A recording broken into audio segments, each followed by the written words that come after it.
بسم الله الرحمن الرحيم. الرحمن علم القرآن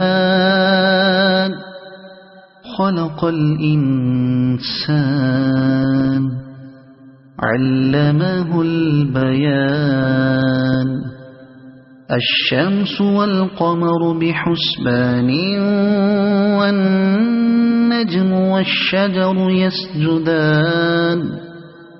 والسماء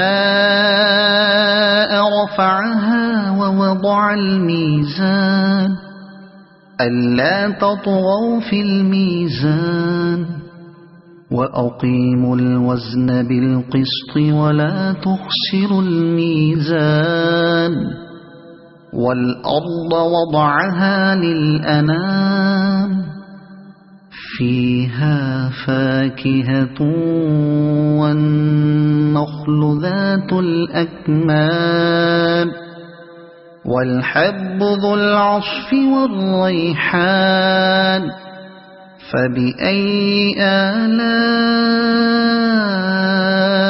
ربكما تكذبان. خلق الإنسان من صلصال كالفخار وخلق الجان من مارج من نار. فبأي آلاء ربكما تكذبان. رب المشرقين ورب المغربين. فبأي آلاء ربكما تكذبان. مرج البحرين يلتقيان بينهما برزخ لا يبغيان. فبأي آلاء ربكما تكذبان. يخرج منهما اللؤلؤ والمرجان. فبأي آلاء ربكما تكذبان. وله الجوار المنشآت في البحر كالأعلام. فبأي آلاء ربكما تكذبان. كل من عليها فان ويبقى وجه ربك ذو الجلال والإكرام. فبأي آلاء ربكما تكذبان. يسأله من في السماوات والأرض كل يوم هو في شأن. فبأي آلاء ربكما تكذبان. سنفرغ لكم أيها الثقلان. فبأي آلاء ربكما تكذبان. يا معشر الجن والإنس إن استطعتم أن تنفذوا من أقطار السماوات والأرض فانفذوا لا تنفذون إلا بسلطان. فبأي آلاء ربكما تكذبان. يرسل عليكما شواظ من نار ونحاس فلا تنتصران. فبأي آلاء ربكما تكذبان. فإذا انشقت السماء فكانت وردة كالدهان فبأي آلاء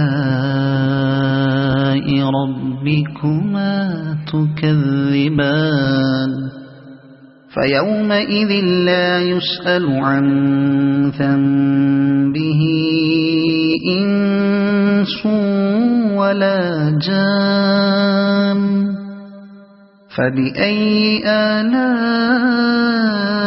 ربكما تكذبان يعرف المجرمون بسيماهم فيؤخذ بالنواصي والأقدام فبأي آلاء ربكما تكذبان هذه جهنم التي يكذب بها المجرمون يطوفون بينها وبين حميم آن فبأي آلاء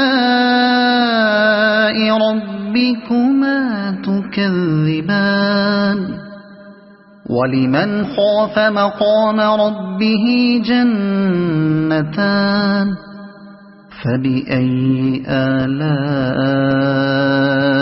ربكما تكذبان ذواتا أفنان فبأي آلاء ربكما تكذبان فيهما عينان تجريان فبأي آلاء ربكما تكذبان فيهما من كل فاكهة زوجان فبأي آلاء ربكما تكذبان متكئين على فرش بطائنها من استبرق وجنى الجنتين دان فبأي آلاء ربكما تكذبان فيهن قاصرات الطرف لم يطمثهن إنس قبلهم ولا جان فبأي آلاء ربكما تكذبان كأنهن الياقوت والمرجان فبأي آلاء ربكما تكذبان هل جزاء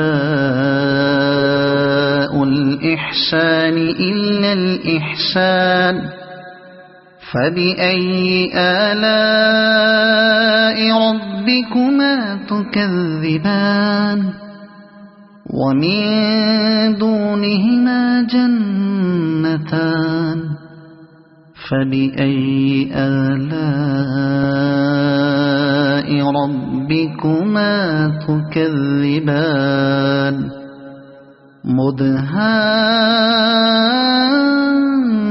مدهامتان فبأي آلاء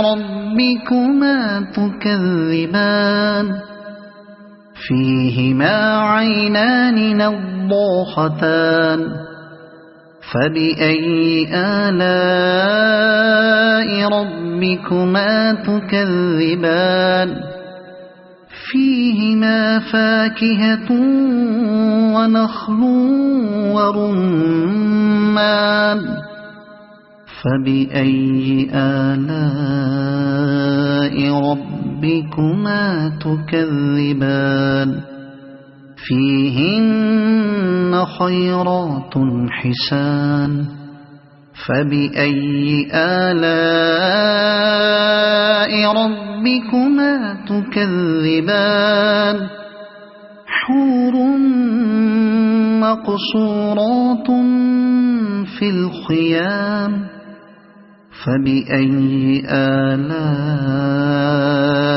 ربكما تكذبان لم يطمثهن إنس قبلهم ولا جان فبأي آلاء ربكما تكذبان متكئين على رفرف خضر وعبقري حسان فبأي آلاء ربكما تكذبان تبارك اسم ربك ذي الجلال والإكرام صدق الله العظيم.